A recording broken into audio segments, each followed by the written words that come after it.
The final session for the GB cerebral palsy football team before they replace the sun in Bishop Abbey for the sun in Rio and hopefully complete what's been a life-changing few years for many of these players.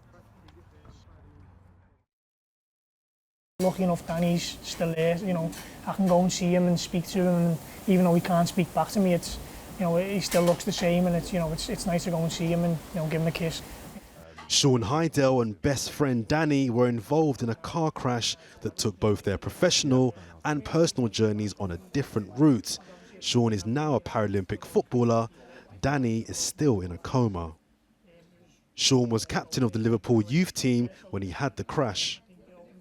I remember meeting up with my mates on the Sunday, and we were going to pictures. Went to the train station to find that there was no trains running, and then my mates ended up coming picking me up. He had just passed his driving test, obviously just turning 17, and we were, and that to be fair, that was kind of it. I can't remember nothing from then, and I can't remember nothing after then. Sean's brain injury affected his coordination, which cost him his career, but considers himself lucky as two of his friends also in the car were killed. Before the accident, he was living the dream, playing for his boyhood team and England at youth team level.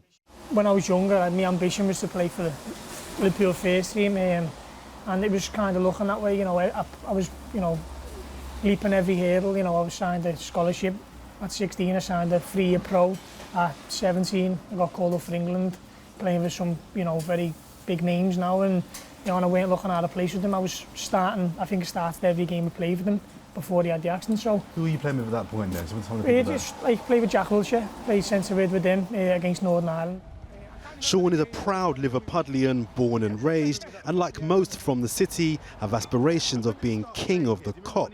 It's just normal. It's a quest that was instilled by a dad whose love for Liverpool is only surpassed by his love for his son. Sean's accident had obvious effects on loved ones too. Oh, it destroyed us as a family, because he had so much going for him, he had so much potential. Me personally, I think he would have made a good living out of football, but I'm a little bit biased anyway, and it absolutely killed us, to be honest. You know, it was a long road to get back to where he is now, but we were there every step of it with him. Was he a pushy dad? Yeah, not half, yeah. There was times where like, I was crying on the way home from training that, you know, I'd come off and think I'd done all right, and then I'd look at him and he'd give me that look like, wait till you get in the car, do you know what I mean? But that only drove me on to, you know, to be the player that I end up being, not wanting to let him down and not wanting to let me, you know, my family down, or all the travelling he'd done for me, going back and forth from the academy. So that helped me like massively.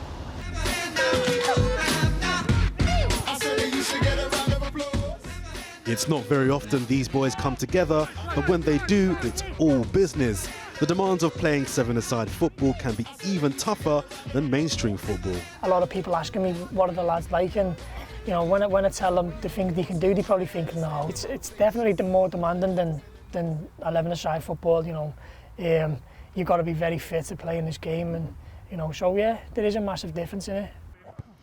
GB captain Jack Rutter is confident the team will perform on the big stage, but is equally keen to inspire anyone with any type of brain trauma to pursue their dreams. I just want to leave a legacy as the best GB team there's ever been, going to the Paralympic Games. We want to inspire a younger generation, so people growing up with cerebral palsy or people who have acquired brain injuries, they're people to look up to, role models on and off the pitch. You know, we've overcome tremendous adversity in our life, and now we're getting the fruits of our labour, as the saying goes, and we're getting the just rewards. And that's a nice feeling, but we want to help make sure that people out there who have a dream and have gone through adversity in their life as well, they can get through it and they can achieve their dreams too.